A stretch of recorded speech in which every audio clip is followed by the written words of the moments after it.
My family always forgot my birthday but rented out ballrooms for my sisters. This year, I didn't complain, just closed on a beachfront condo. Their reactions online were instant and furious.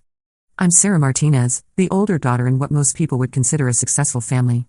My parents, Robert and Linda, own a chain of furniture stores across 3 states. My sister Emma is 24, works in marketing for a tech startup, and has always been what you'd call the golden child. Me? I'm a software engineer who's been quietly building my career and savings while living in a modest apartment across town. The birthday thing started when we were kids. Emma was born in June, right when school ended, so her parties were always these massive summer affairs. Pool parties with 30 kids, bounce houses, pony rides, you name it. My birthday is in February, and somehow it always got complicated. Too close to Christmas, people are busy, weather's bad, Emma has a school project due. There was always an excuse. When I turned 16, the year most parents go all out, my parents forgot entirely. Not a card, not a cake, nothing. They remembered 3 days later when Emma mentioned it. Their solution? A grocery store cake and a $20 gift card to Target. That same year, Emma's Sweet 16 had a professional photographer, a DJ, rented linens, and a guest list of over 100 people. I told myself it would get better as we got older. It didn't. Last year, for Emma's 23rd birthday, my parents rented the ballroom of the Marriott downtown. They hired a caterer, had custom invitations designed, and flew in our aunt and uncle from California. The whole thing probably cost $15,000. 2 months later, on my 27th birthday, they were too busy with inventory season to plan anything. I spent it alone with Chinese takeout and Netflix. This year was supposed to be different. I've been dropping hints since January about wanting to celebrate my 28th birthday in a meaningful way. Nothing extravagant, just something that showed they remembered and cared. When February rolled around, I watched my phone hopefully all day. Nothing. Around 6 p.m., I got a text from my mom, "Happy birthday, sweetie. Rain check on dinner? Emma's having boy trouble and needs us." That was it. 28 years on this planet, and I got a text message while they consoled Emma about her latest dating drama. But here's the thing, I'd been planning something they didn't know about. For the past 3 years, I've been living well below my means. While Emma was buying designer handbags and taking Instagram-worthy vacations funded by our parents, I was maximizing my 401k, investing in index funds, and saving every penny I could. Software engineering pays well, especially when you're good at it and willing to work extra hours. 6 months ago, I started seriously looking at real estate. Not just any real estate, beachfront property. There's this incredible condo development called Sunset Shores about 2 hours from our city.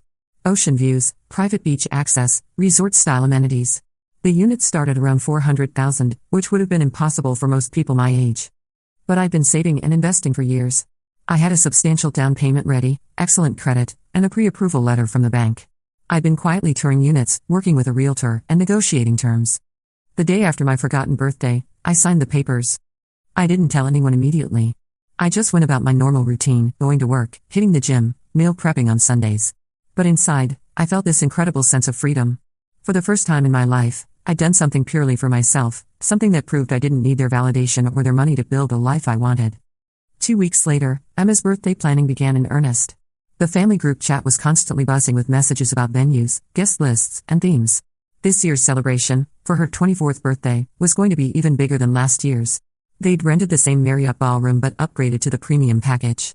Professional floral arrangements, a live band, an open bar, and a 3-course plated dinner for 150 guests. My mom kept texting me updates about how excited Emma was, how much work the planning was taking, how expensive everything was getting. Each message felt like a little stab, but I just replied with supportive emojis and kept my mouth shut. The party was scheduled for a Saturday evening in June. That morning, I drove out to Sunset Shores for what had become my weekly check on the renovation progress. The contractor work was nearly finished, and it was looking incredible. 9th floor, corner unit, floor-to-ceiling windows overlooking the Atlantic Ocean. The morning sun was streaming through the living room, casting this golden light across the new hardwood floors. I stood there for a moment, just taking it in. This was mine. I'd earned it. I took some photos and, on impulse, posted them on my Instagram account. I rarely use social media, maybe a post every few months, but this felt worth sharing. The caption was simple: "New chapter starts now." Sometimes the best birthday gift is the one you give yourself. Beach emoji, #new home, #beach life, #worth the wait. I tagged the location and used hashtags that would make it clear this wasn't just a vacation rental. Then I put my phone away and drove to Emma's party, not thinking much about the post. My Instagram had maybe 50 followers, mostly college friends and a few coworkers. I didn't expect it to get much attention. Then I drove to Emma's party. The Marriott ballroom looked incredible, I had to admit. White roses everywhere, string quartet playing in the corner, guests in cocktail attire mingling around cocktail tables draped in blush pink linens. Emma looked stunning in a designer dress that probably cost more than my monthly rent. I smiled, hugged people, made small talk, and played the supportive big sister role I'd perfected over the years. A few people mentioned they'd seen my Instagram post. Apparently some of Emma's friends followed me from college, and the hashtags had made it discoverable to others. Most comments were positive, congratulating me on the new place. But social media algorithms have a way of spreading content, especially when it generates engagement. What started as a simple post to my 50 followers had been shared and discovered by others throughout the day. Around 9 p.m., just as Emma was giving her thank you speech to the room, I noticed my mom frantically checking her phone. Her face went from confused to shocked to something I'd never seen before, panic mixed with fury. She'd found my Instagram post. One of her friends who followed me had shared it in a group chat, asking if she knew about Sarah's big purchase. The post had been lived for nearly 12 hours, gathering likes and comments throughout the day while my family planned and celebrated Emma's party, completely oblivious. What she saw was my beautiful new beachfront condo, posted on what should have been a celebration of Emma's birthday. But more than that, she saw the price tag I'd implied with my hashtags and location tags. She saw that I'd been capable of making a major life decision and financial investment without them. She saw that while they were spending $15,000 on a single party, I was building actual wealth and security. The speech wrapped up, and my mom immediately cornered me by the dessert table. "Sarah, we need to talk. What is this post about a condo?" I kept my voice calm and pleasant. "Oh, did you see that? I closed on a place at Sunset Shores last month. I meant to mention it, but you've all been so busy with party planning." Her eyes went wide. "Sunset Shores? Sarah, those units cost. How did you? Why didn't you tell us?" "I guess I thought you'd be busy," I said with a shrug. Emma's had so much going on. My dad appeared at my mom's elbow, looking equally stunned. "Sarah, honey, did you really buy a beachfront condo? How is that even possible on your salary?" The question stung, even though I'd expected it. "I've been saving for years, Dad. Living below my means, investing wisely, building credit. You know, all those boring financial things Emma never wants to hear about." By now, Emma had noticed the tense conversation happening and drifted over, still glowing from her party high. "What's going on?" she asked, looking between our parents' shocked faces and my carefully neutral expression. "Your sister apparently bought a beach house," my mom said, her voice tight. Emma laughed. "Wait, what? Sarah, you bought a house? Like, actually bought one?" I pulled up the photos on my phone and showed her. Her expression shifted from amusement to confusion to something that looked almost like hurt. "This is really nice," she said quietly. "When did this happen?" "I closed a few weeks ago. Been working on it for months." "Months?" My dad's voice was getting louder, drawing attention from nearby guests. "Sarah, why didn't you come to us? We could have helped with a down payment, co-signed the loan." This was the moment I'd been unconsciously preparing for my entire life. "I didn't need help," I said simply. "I handled it myself." The silence that followed was deafening. Around us, party guests were starting to notice the tension, conversations quieting as people tuned into the family drama unfolding by the chocolate fountain. My mom recovered first. "Well, this is wonderful news, honey. We should celebrate. Maybe we can plan a housewarming party." "No," I said, cutting her off. "Thanks, but no. I don't really do parties, remember?" The barb hit its target. My mom's face flushed red. Emma was still staring at my phone, scrolling through the photos. "Sarah, this place must have cost $425,000, I said matter-of-factly. "Plus closing costs and furnishing, so closer to $460 all in." The number hung in the air like a bomb. I watched my family do the math in their heads, $460,000 that I'd saved and borrowed and invested to make this happen, all while they assumed I was barely scraping by in my little apartment with my cute computer job. Emma handed my phone back, her expression unreadable. "Congratulations," she said, but her voice was flat. My dad was shaking his head. "I just don't understand why you didn't tell us. We're your family, Sarah. We should have been involved in such a big decision." "Like you were involved in my birthday this year?" The words slipped out before I could stop them. Another silence. This one was somehow worse. "Sarah," my mom started, her voice taking on that patronizing tone I knew so well, "you know how busy things have been, for 28 years? I asked. "It's been busy for 28 years straight?" People were definitely staring now. The string quartet had stopped playing. Emma looked mortified, my parents looked furious, and I felt free. "You know what?" I continued, my voice still calm but carrying clearly across the quiet room. "It doesn't matter. I stopped needing your approval a long time ago. The condo is just proof that I was right too." I set down my champagne glass and grabbed my purse. "Emma, happy birthday. The party is beautiful. You deserve it." And then I left. The drive home gave me time to process what had just happened. I'd finally said it.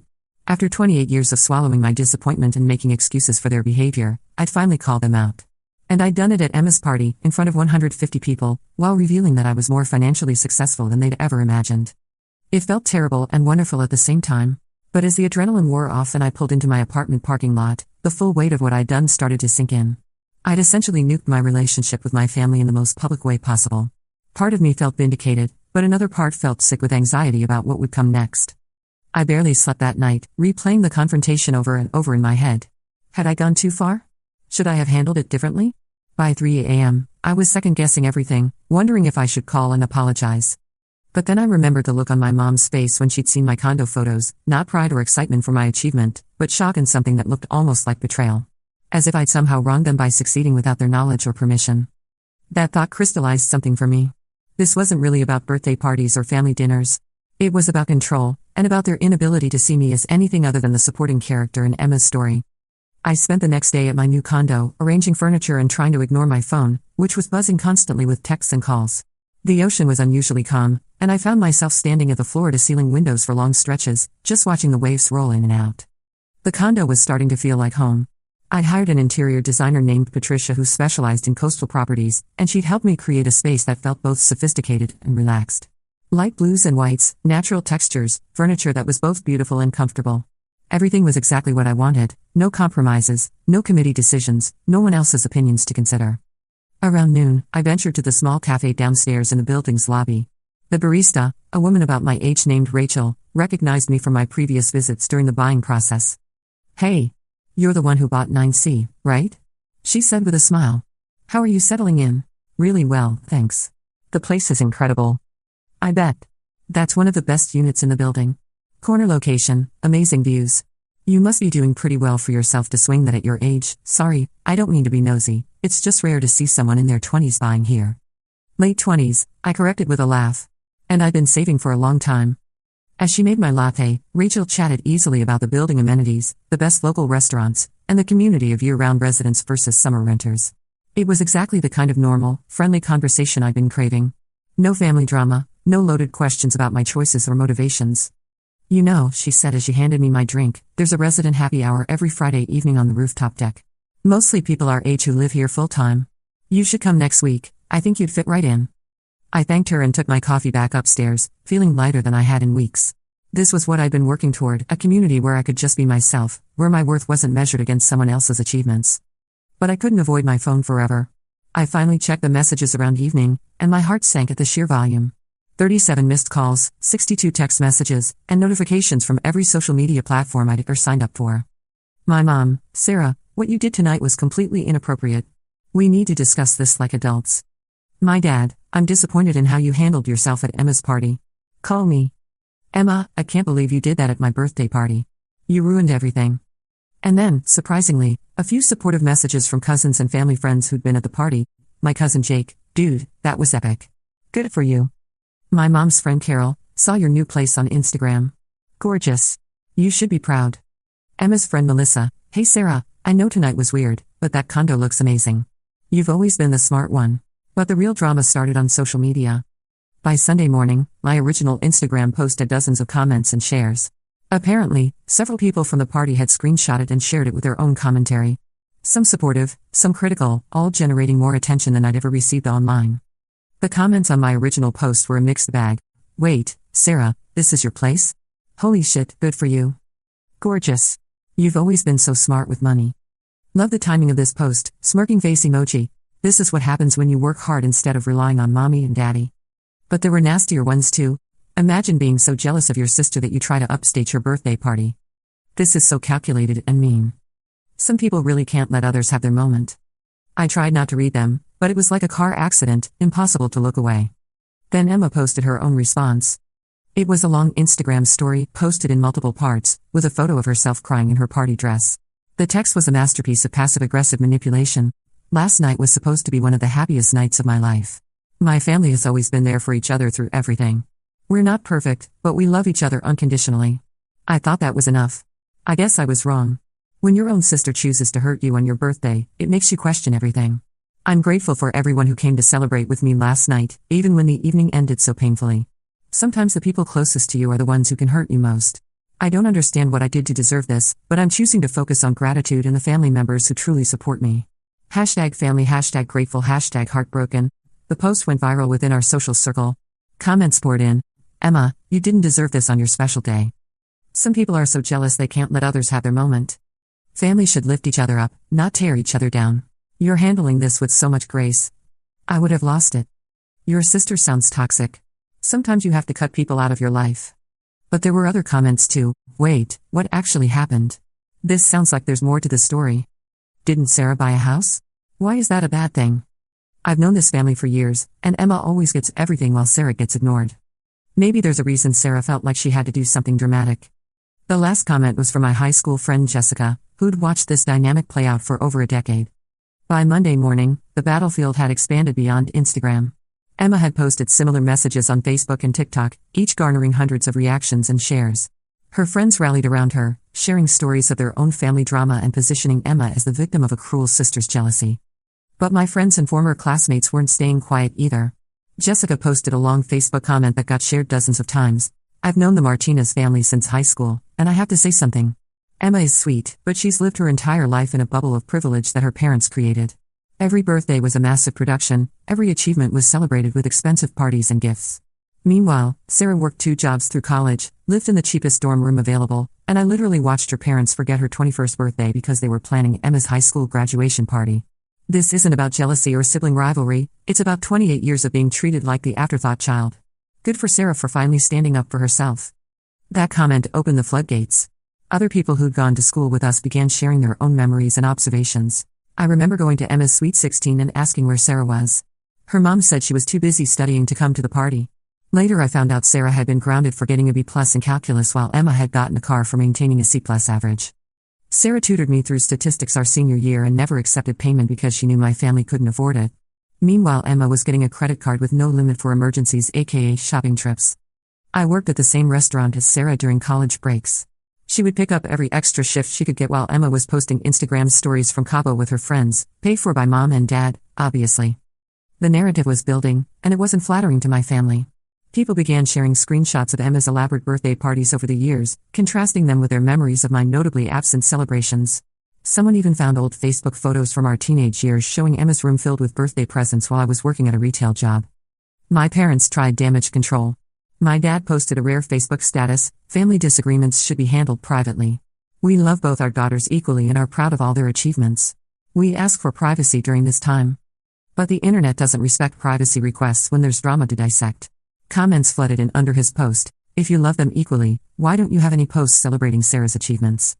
Maybe you should have thought about privacy before making one daughter's life public while hiding the others. Actions speak louder than words, Robert. I've seen Emma's parties over the years but never heard about Sarah's. The comments got worse from there. People began sharing screenshots of my parents' Facebook history, showing years of posts about Emma's achievements, parties, and milestones, while finding virtually nothing about me. Someone created a side-by-side comparison that went viral in our local community groups. Even more damaging, people started connecting my parents' furniture business, Martinez Family Furniture, to the family drama. Reviews began appearing on their Google business page. If they can't treat their own daughter fairly, how do they treat their employees? Great furniture, but maybe hire managers who understand the value of all their family members. Wouldn't trust a business owner who plays obvious favorites. My mom tried a different approach, calling me directly on Tuesday afternoon. Sarah, you need to make this stop, she said without preamble. People are saying horrible things about our family business. Your father is getting negative reviews on Google from people who've connected our furniture stores to this situation. They're saying we're bad employers because of how we treat our children. This is affecting our livelihood. I was sitting on my condo's balcony, watching dolphins play in the surf. I didn't ask anyone to write reviews, Mom. But you started this. That post, that confrontation at Emma's party, you knew this would happen. Actually, I didn't. I just posted a photo of my new home. Everything else has been other people sharing their own observations about our family. Their observations are wrong. Her voice was getting shrill. We have always supported both of you girls equally. If people can't see that, it's because they're jealous of our success. Name one time you supported me the way you support Emma, I said quietly. Silence. Mom? One time. One birthday party, one achievement celebration, one time you posted about me on social media, one time you bragged about me to your friends the way you do about Emma. More silence. That's not fair, Sarah. You and Emma have different personalities. You're more private, more independent. We celebrated you in ways that fit who you are. By forgetting my birthday entirely? That was one time. It was not one time. My voice was getting louder now. It was every time. Every single year, my birthday was an afterthought, an inconvenience, something to get through so you could focus on Emma's next milestone. I heard her crying, which should have made me feel guilty. Instead, I felt oddly detached. I don't know how to fix this, she whispered. You can't, I said. But you could start by admitting it happened instead of gaslighting me into believing my memories are wrong. After I hung up, I realized my hands were shaking. 28 years of suppressed anger don't just disappear overnight, and every conversation with my parents was like picking at a partially healed wound. By Wednesday, I was getting friend requests from people I hadn't talked to in years, all wanting the inside scoop. Local news bloggers were reaching out for interviews. A lifestyle Instagram account with 50,000 followers had reposted my condo photos asking for the tea on the family drama. The attention was overwhelming and frankly exhausting. I'd gone from being the invisible daughter to being the center of a very public controversy, and I wasn't sure which felt worse. That evening, I decided to escape to the grocery store near my condo to stock up on basics. I was comparing pasta sauce options when someone tapped my shoulder. Sarah? Sarah Martinez? I turned around to see Amanda Chen, a girl who'd been in my AP class's senior year of high school.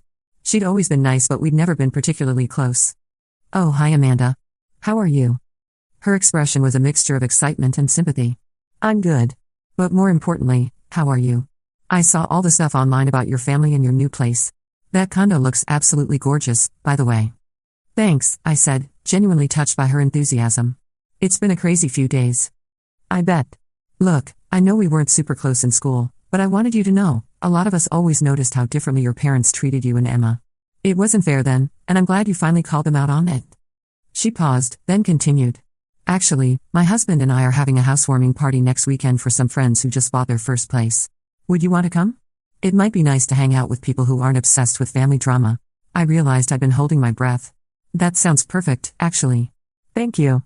We exchanged numbers, and as I finished my shopping, I felt some of the tension in my shoulders start to release. Maybe this whole mess would actually lead to some positive changes in my social life too. But the drama wasn't over yet. On Thursday morning, Emma called me directly for the first time in months. Sarah, we need to talk, she said, her voice tight with emotion. Okay, I said carefully. This has gone way too far. People are being horrible to me online, saying I'm spoiled and entitled and that I don't deserve anything I have. They're attacking my job, my relationship, everything. Some woman commented on my LinkedIn profile calling me a princess who's never worked for anything. This isn't just about family anymore, it's affecting my professional reputation. I felt a stab of guilt. Whatever issues I had with Emma, I hadn't wanted her to face professional consequences. Emma, I'm sorry that's happening. I never asked people to attack you personally. But you started it. Her voice cracked. You could have talked to me privately, or to Mom and Dad. You didn't have to humiliate our entire family in public. Would it have mattered? I asked. If I'd come to you privately and said I felt neglected and overlooked, would you have listened? Would you have believed me? Silence. Because I tried that, Emma. Multiple times over the years. Remember when I told you it hurt that you got a graduation party with 200 people while I got dinner at Applebee's? You told me I was being dramatic. Remember when I mentioned that Mom and Dad had never posted a single photo of my college achievements while your Instagram was constantly being shared on their Facebook? You said I was being petty and jealous. She started to speak, then stopped. The truth is, as long as you were getting everything you wanted, you didn't want to see that I was getting nothing. Because seeing it would have meant acknowledging that your perfect family wasn't perfect, and that your parents' love might not be as unconditional as you thought. Emma was crying now. That's not. I never thought. I know you didn't think about it. That's exactly the problem. After we hung up, I sat in my living room for a long time, staring out at the ocean. The conversation had been brutal but necessary. For years, I'd protected Emma from the truth about our family dynamic, making excuses for our parents' behavior and swallowing my own hurt to keep the peace. But keeping the peace had come at the cost of my own well-being and self-respect. My phone buzzed with a text from my dad. Your mother is in bed crying. She hasn't eaten anything in 2 days. I hope you're happy. The guilt manipulation was so obvious it was almost laughable. But it still worked, at least partially. I didn't want my mom to be suffering, even if I was angry with her. I texted back, I'm not happy that Mom is upset. But I'm also not responsible for managing her emotions when she's confronted with the consequences of her actions. He didn't respond. That weekend, I needed to start packing up my old apartment since I'd given notice and would be moving out at the end of July. The lease timing worked perfectly with the condo renovations. As I taped up boxes of books and kitchen supplies, I reflected on the past 3 years I'd spent in this little one-bedroom place. It had been a good apartment, affordable, safe, close to work. But it had also been a symbol of my small life, my modest expectations, my willingness to accept less than I deserved. Loading everything into the moving truck felt like shedding an old skin. The condo, by contrast, represented possibility. Not just financial success, but a commitment to believing I was worth investing in. Every mortgage payment would be a reminder that I'd bet on myself and won. My neighbor Mrs. Peterson, an elderly woman who'd always been kind to me, came out to say goodbye as I finished loading the truck. "I saw some of that business online," she said with a knowing look. "About your family." I winced. "Yeah, it's been a bit of a mess." She patted my arm. "Honey, I raised 4 children, and I can tell you right now, parents who truly love their kids equally don't need to keep explaining how much they love their kids equally. Actions speak louder than words, and your actions these past few years have shown more character and strength than most people twice your age." She pressed a plate of homemade cookies into my hands. "You enjoy that beautiful new home. You earned it." As I drove away from my old apartment for the last time, I felt like I was closing a chapter on more than just my living situation. I was leaving behind the version of myself who'd been willing to accept crumbs and call them a feast. "Sarah, this has gotten completely out of hand," she said without preamble. "You need to post something clarifying the situation. People are saying terrible things about our family." "What terrible things?" I asked. That we favor Emma over you. That we forgot your birthday. That we don't support you." "Mom," I said quietly, "those things are all true." Silence. "Sarah, we have always loved you and Emma equally." "No," I interrupted. "You haven't. And now everyone can see it. This is destroying Emma," she continued, her voice rising. "She's gotten dozens of messages from people asking her about the favoritism. She's humiliated. Her friends are asking questions. This could affect her career, her relationships. Like my career and relationships were affected by growing up feeling invisible." Another silence. "What do you want from us, Sarah?" It was a fair question. What did I want? An apology? A promise to do better? A retroactive childhood where I mattered as much as Emma? "I want you to stop pretending this is my fault," I said finally. "I want you to acknowledge that you've treated us differently our entire lives. And I want you to understand that I don't need your approval or support anymore. I've built a good life without it. Sarah, I have to go. I'm meeting with a contractor about renovating my new beachfront condo." I hung up. The renovations were actually true. I decided to update the kitchen and add a home office space, and these projects were scheduled to be completed over the next month. The contractor was a local guy named Mike Thompson who'd been recommended by my realtor. When he showed up for our appointment the following week, he looked familiar. "Sarah Martinez?" he said, recognition dawning. "I think I went to high school with you." "Mike Thompson?" I remembered him, quiet kid, played soccer, graduated a year behind me. "Oh wow, Mike. How are you?" He grinned. "Good. Really good. Heard through the grapevine you bought this place. It's gorgeous." We spent an hour going over renovation plans, and I found myself relaxing for the first time all week. Mike was easy to talk to, completely uninterested in family drama, and genuinely excited about my renovation ideas. As he was packing up his tools, he said, "You know, I saw some of that stuff online about your family. For what it's worth, I always thought you were the cool Martinez sister. Emma was popular, but you were smart and real. I had a huge crush on you junior year." I laughed, feeling lighter than I had in days. "Really? Really? Want to grab dinner sometime? I promise not to bring up any family drama." I said yes. Over the next few weeks, life started finding a new rhythm. I threw myself into the condo renovations, spending weekends at Sunset Shores picking out fixtures and paint colors. Mike and I had dinner twice, then 3 times, then he started staying over on weekends to help with smaller projects. The social media storm gradually died down, but not before causing some lasting damage to my family's reputation. My parents' business reviews suddenly included comments about how they treated their employees if they couldn't even treat their own daughter fairly. Emma had to delete several social media accounts after the harassment got too intense. I almost felt bad about it. Almost. 3 months later, I was hosting my first housewarming party at the condo. Nothing extravagant, just a casual barbecue for 20 close friends, college roommates, and coworkers. Mike was grilling burgers on my new deck while everyone admired the ocean view. My phone buzzed with a text from an unknown number. "This is Emma. Can we talk?" I stepped inside and called the number. "Sarah?" Emma's voice was smaller than I'd ever heard it. "Hi, Emma. I want to apologize. For everything. Not just the party, but everything." I sat down on my new couch, looking out at my friends laughing on the deck. "What brought this on?" "Therapy," she said with a bitter laugh. "Mom and Dad suggested it after everything blew up. They thought I was taking the family stress too hard. But my therapist. She asked me to really think about how you and I were raised. To compare our experiences objectively." She paused, and I could hear her crying. "Sarah, I never realized how different it was for you. I thought everyone got what they needed in different ways. But when I actually listed out our birthdays, our achievements, the way Mom and Dad talked about us, it's so obvious. I can't believe I never saw it. Emma, no, let me finish. I was a spoiled brat. I am a spoiled brat. And worse than that, I never stood up for you. All those times you tried to tell me how you felt, I dismissed it because acknowledging it would have meant acknowledging that my perfect life was built on your pain. I was crying now too. I don't know how to fix it, she continued. I can't go back and give you the childhood you deserved. I can't make Mom and Dad see what they did. But I want to try to be a real sister to you now, if you'll let me.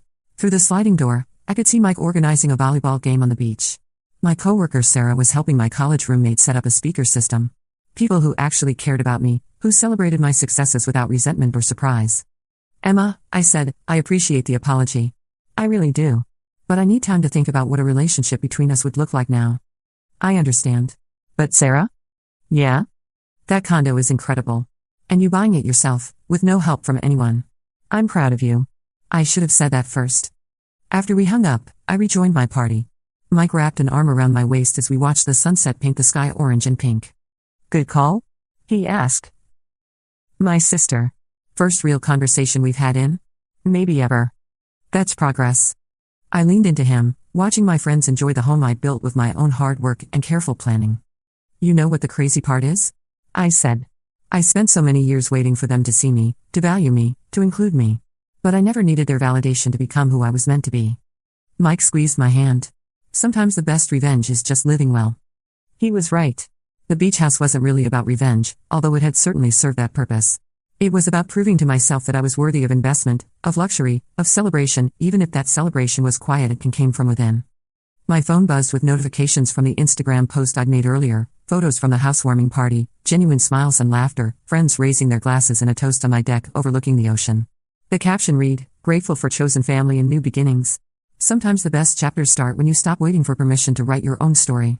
The comments were universally supportive this time. No drama, no family feuds, just people genuinely happy to see me happy. Later that evening, after everyone had gone home and Mike was loading the dishwasher, I sat on my deck with a glass of wine and reflected on the past few months.